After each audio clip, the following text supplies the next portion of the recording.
A political battle intensifies over control of Virginia's public colleges as Democrats in the state Senate move to fire 22 of Governor Glenn Youngkin's board appointees, a dispute that's heading to the state Supreme Court. Meanwhile, the Education Department demands an apology from the president of George Mason University, accusing him of diversity initiatives that violated civil rights law. From the opinion pages of the Wall Street Journal, this is Potomac Watch. Welcome, I'm Kyle Peterson with the Wall Street Journal. We are joined today by my colleagues on the editorial page, editorial board members Colin Levy and Monet Ukwe-Barua. A committee of the Virginia State Senate last week, controlled by Democrats, held a brief meeting to reject out of hand 14 of Republican Governor Glenn Youngkin's appointees to the boards of the University of Virginia, George Mason, and the Virginia Military Institute. That's on top of 8 nominees that the committee voted down in June. This comes amid controversy over the school's policies on diversity, equity, and inclusion, or DEI. The president of the University of Virginia recently stepped down under pressure from the Trump administration, and there have been rumors of an effort perhaps to oust George Mason's president, Gregory Washington. Colin, maybe that's the place to start, is the specifics of one of these disputes, the one at George Mason. What is it that the Education Department is saying that President Washington did? Kyle, the story here goes back to 2020 when Gregory Washington was hired as the president at George Mason. And that was a time, as you remember, when a lot of schools were really making it a priority to focus on anti-racism and more diversity on campus. For a lot of schools, diversity initiatives really came in the context of admissions decisions. But George Mason is a sort of a different story because it's a great example of a school that, in a wonderful way, is already a very naturally diverse place, racially, socioeconomically, and otherwise. So the primary focus of the push that was brought there about race on campus really had to do with intentionally making the faculty look like the student body. So Gregory Washington came in and he wrote this letter that basically said, you know, a majority of our students here are non-white, but only about 30% of our faculty are from ethnic minorities. And so we have to work on changing that.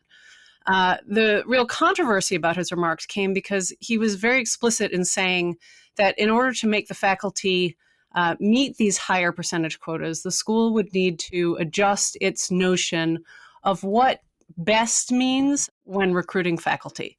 Those were his words at the time. He went on to say that, you know, hiring practices at the school should reflect the fact that if 2 candidates are qualified for a job, the school should prioritize the consideration of race instead of prioritizing credentials. So that's the main controversy. That's what happened. And both the Justice Department and the Education Department in the Trump administration began looking into whether or not those hiring practices that he was talking about and that followed from his views ended up breaking the law by amounting to the kind of race preferences that were banned by the Supreme Court in its decision a few years ago in the Students for Fair Admissions case.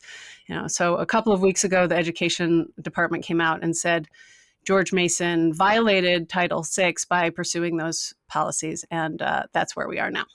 Here's a piece of that letter that Colin cites from President Washington. He talks about how a majority of the students at George Mason are non-white, but just 30% of our faculty are from ethnic minority, multi-ethnic, or international communities.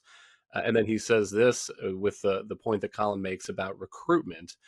Quote, if you have 2 candidates who are both above the bar in terms of requirements for a position, but one adds to your diversity and the other does not, then why couldn't that candidate be better, even if that candidate may not have better credentials than the other candidate, unquote. And to the point, Monet, that Colin is making, that does sound an awful lot like the kind of thinking in admissions offices that the Supreme Court resoundingly rejected in that Students for Free Admissions case against Harvard. Also, there was a similar case kind of joined with it against the University of North Carolina. I remember the schools argued that nobody got minus points on their applications for being of a majority race or a majority ethnic group. There was just a plus factor that was given to students that were not.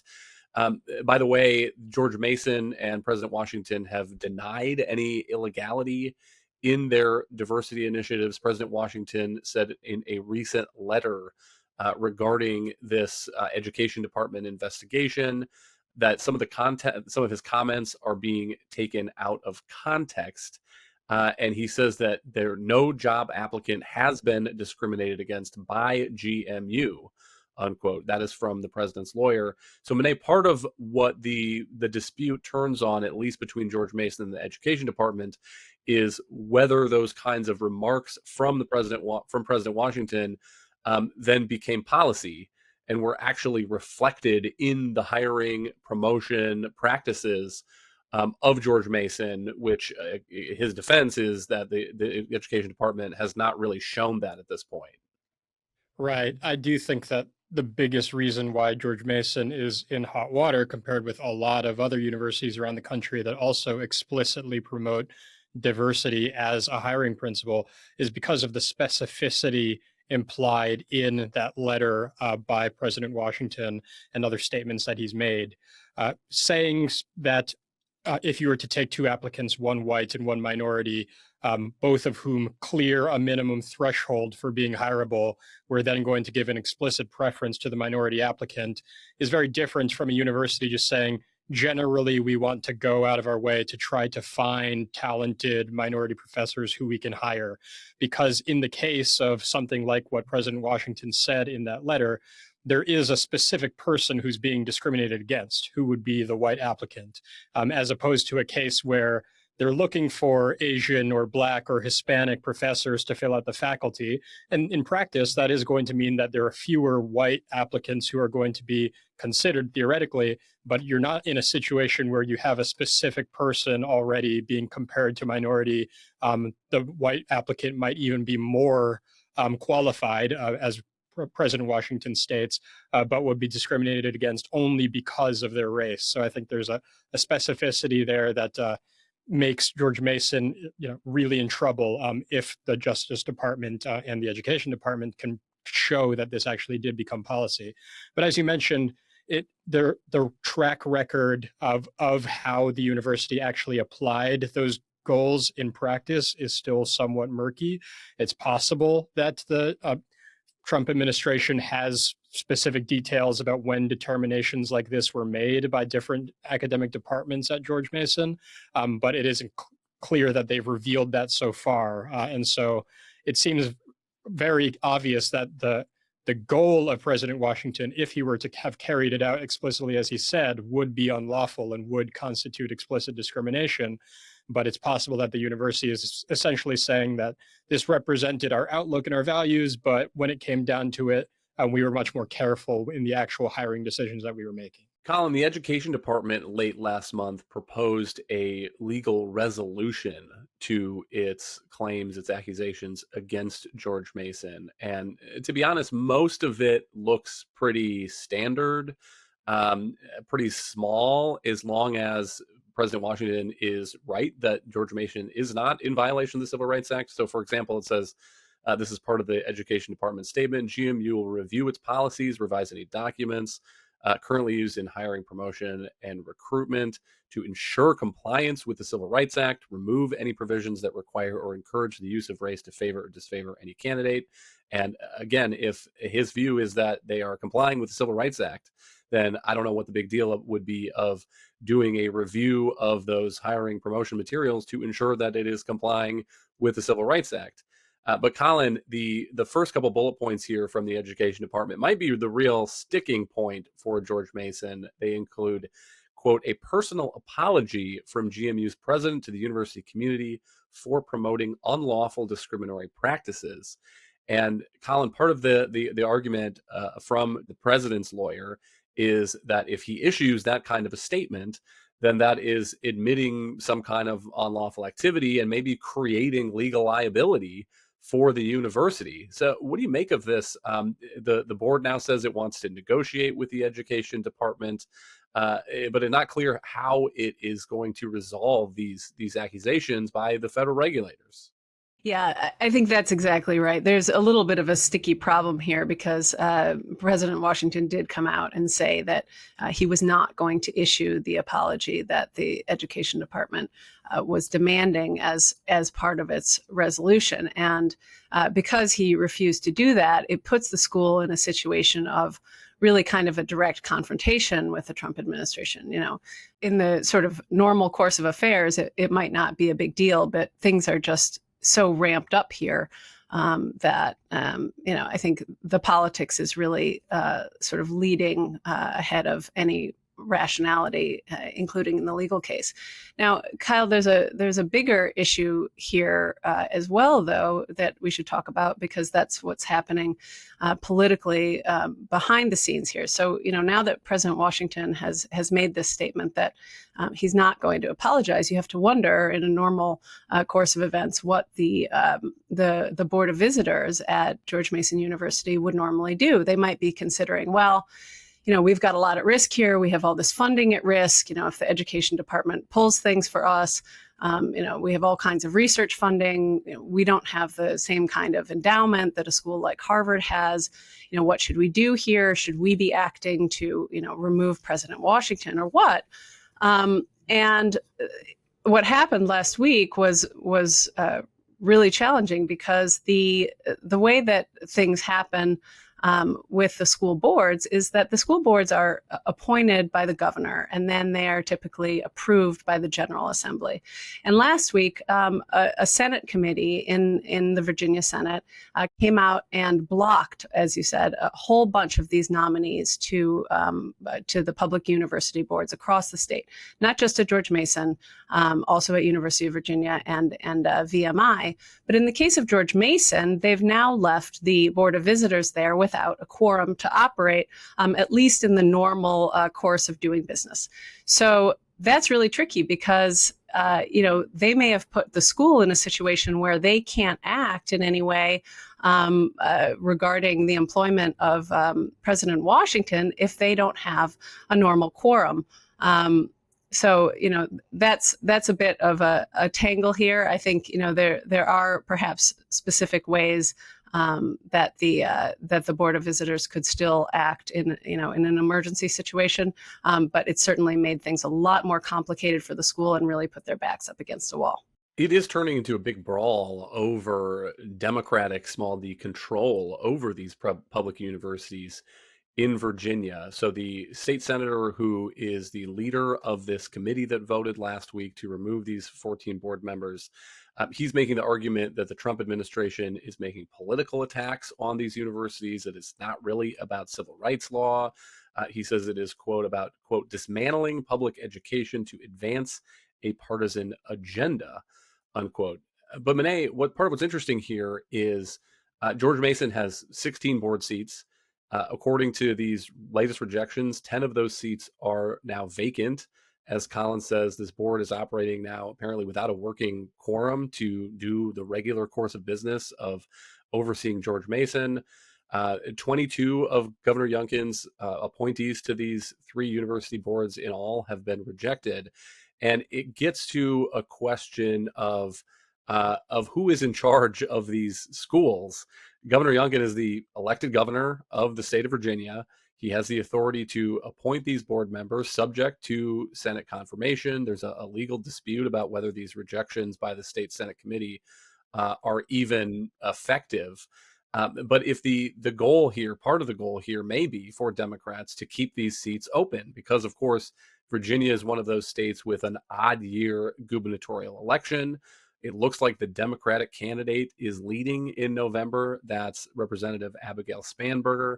So part of the gist here may be if these rejections hold, if they can keep these seats open, maybe the public schools can run more or less on autopilot until Governor Spanberger gets sworn in, and then she can fill them with appointees who have a different perspective on what's happening at these schools. Yeah, it's kind of an odd political gambit by Democrats in Virginia. Although I think it's characteristic of the political moment, you see similar disputes going on with confirmations at the federal level, and Democrats are trying to find any way that they can resist the Trump administration at all levels of government. So I'm not surprised that they would make a move of this kind. I think in response to the Senate committee's decision to vote down several of these board appointees, the Attorney General of Virginia, Jason Miyares, has essentially said that the committee lacks the authority to do so, and that these appointed board members should continue to serve at least until the full General Assembly can reconvene and give a full hearing to these appointees. And I'm not an expert in Virginia constitutional law, but that seems to be the correct reading to me. The text seems to suggest that the full General Assembly has to vote on the status of these appointees. The role of the committees in that process is similar to the role of the committees in the U.S. Senate, in the sense that there's a procedural provision where they can advance a nominee to the full Senate to be voted on, and that's generally respected. If a committee votes down an appointee, they usually are not brought to the full floor for a vote, but they can be if the Senate decides to do that. And so if these people are already serving in an active capacity, it seems like they should be able to continue to do so until the full Senate convenes. But it looks like the state Supreme Court is going to have the final say on that. But yeah, the Democrats' plan here is obviously at least to muddy the waters in a way that's going to delay some of the moves that these boards might want to do in the meantime. And hopefully, if they get a generous reading from the state Supreme Court, they're hoping that they might be able to get some of those seats back, because it does look as if Abigail Spanberger, a Democrat, is likely to win in November, and they will then reclaim the ability to make those appointments within their own party. Colin, what's your view of that question? Here is a piece of a letter that the Republican Virginia Attorney General Jason Miyares sent to these schools in June. He says that the a power to reject Governor Youngkin's appointees, quote, rests with the General Assembly as a whole. And that means it, quote, requires more than action by a single committee of one house, unquote. And by the way, one other thing that I would add here is that the people being rejected by these Senate Democratic committees aren't being rejected by, arguments about their fitness to serve on these boards. They're being rejected out of hand. And some of them are serious, prominent figures. Charles Cooper, a big DC litigator people may have heard of, a former member of the Federal Trade Commission, former principal associate deputy attorney general. Those are three people who have been now voted down for the George Mason board. So, Colin, it is not like the people that Governor Youngkin is trying to appoint are, just lunatics and yahoos that the Democrats in the Senate can just say no to without even really digging into who they are and what they think these universities ought to be doing. That's right. I mean, to get to your first question, by the way, I think on the legal merits, it's pretty clear that the General Assembly, the full General Assembly, is who should be making the decision here. Now, the General Assembly is controlled by Democrats, so they might go the same way anyway. But as a matter of procedure, there's no question that that's the way it should be handled. I think to the broader philosophical question that you're talking about that's coming through here, it really has to do with, who's in charge, who's really in charge at public universities, and what taxpayers should expect from their state leadership. This system has been designed to create balance between the governor, who appoints the university boards, and the General Assembly, which confirms them. But, historically, just like judicial nominees, as you were saying, or as when Monet was, who are nominated by the president and confirmed by the Senate, the idea was supposed to be something fairly cooperative, where the General Assembly could provide a backstop if there was a particular nominee that was problematic for individual reasons, or perhaps whose, bio or personal life didn't check out, or, any number of other things. But their role was not supposed to be to take, a massive hedge clipper and just prevent any of the governor's selections from getting through and onto the boards. That's just pure obstruction, and it's not a judicious or appropriate use of that legislative prerogative as the system intended. I think it's certainly a shame that some of these particular nominees, as you mentioned, very prominent, very reasonable, good nominees, have gotten caught in this meat grinder. One final thought I would add here, Monet, is I think for many Republicans, the sense of this kind of push by the education department against the University of Virginia, against George Mason, against Harvard, Columbia, a lot of these schools, is that what's good for the goose is good for the gander. And I think many Republicans would say we have long seen Democratic administrations in Washington leveraging federal government power and federal government money for ends that progressives and Democrats support. And now the shoe here is on the other foot. So again, these Democratic state senators don't like the way that the education department is reading this law and interpreting it and applying it and using that power and that leverage on the University of Virginia and George Mason. But they sure liked it when things were going the other direction. And so my pitch would be, I think maybe this moment has helped wake up people, many on the Republican side, but also on the Democratic side, to the all of the ways that the federal government has strings into many aspects of American life, but particularly, since we're talking about it today, higher education, all of the research money that is going to prominent schools or even state schools for health programs, military programs, the student loan funding. One pitch would be is if we really want a strong civil society, if we want more centers of power in American life than one that is based in Washington, D.C., then we ought to have more institutions that have independence and aren't reliant on the federal government, because one side likes what the administration is doing to leverage that power at the moment, and then 4 years from now it might flip. But it would sure be nice if we had less leverage overall by the federal government, I guess would be my view. Yeah, I can't disagree with that. The idea that these universities have an entire operating model that depends on taxpayer money being funneled in for just about all the research and many more of the initiatives they do is bad for, in terms of the money that's being used. But it's also bad in the sense that it creates perverse incentives at a lot of these schools, and it subjects them to these political pressures that they could otherwise be free from. But I do think that even more so, you have to step back and say that, yes, we are seeing a whipsaw of Democratic compared with Republican administrations and being able to exercise their different priorities against these universities. But I do think that in this particular case of what the Trump administration is trying to do with George Mason, they clearly have the better end of the law and the ethics altogether, in the sense that George Mason really does seem to have been violating civil rights law and fundamental principle of meritocracy and fairness. And so I think that the Trump administration is exercising political power of the university, but it's doing it for a positive end of trying to bring them in line with what most Americans think universities ought to be doing, which is hiring the best applicants for the job, regardless of their race. And so I think it would be a mistake to see it merely as a mucky political contest. There is an actual worthwhile goal being pursued by the Trump administration here. And I think that a lot of Americans would hope that they're successful in that, and universities get the message that the era of promoting and hiring people based on race has come to an end.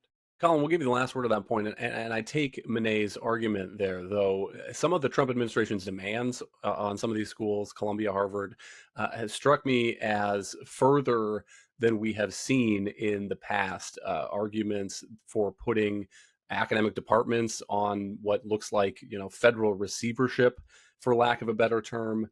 Yeah, I'm just floating that there's always the alternative. There's always the Hillsdale option. There's always the ability to fund that kind of operation without federal money and without federal strings. And I think it would be good, even if I don't agree with some of those policies that some of these institutions and schools might pursue. I think it is a good thing overall if we have more centers of power and everything doesn't turn in the United States on who is elected the next president of the United States. Yeah, I think that's true. I think things just have to get back to sort of a new normal where we're not constantly swinging back and forth and turning our schools into, a center for political battles that really are better waged in Washington. I think there's going to be clear benefits to getting rid of some of these policies that I think have been so controversial and and clearly have been illegal, as already shown to be illegal by the Supreme Court as well. But the cost to the universities, to the faculty, to the campuses, to the way these schools are operating in the short term, I mean, there's no question that there are costs. You've seen the George Mason faculty in particular has gotten in the midst of this thing, as they've really rallied to Mr. Washington's defense, but that can be complicated too, because they're now putting themselves in the middle of a political battle at a time when I think what we really want to be saying to schools, to the faculty, to the administration is, your goal is to be educating the future of America. You don't need to be wading into these political matters the same way that you have been. Thank you, Colin and Monet. Thank you all for listening. You can email us at pwpodcast@wsj.com. If you like the show, please hit that subscribe button, and we'll be back tomorrow with another edition of Potomac Watch.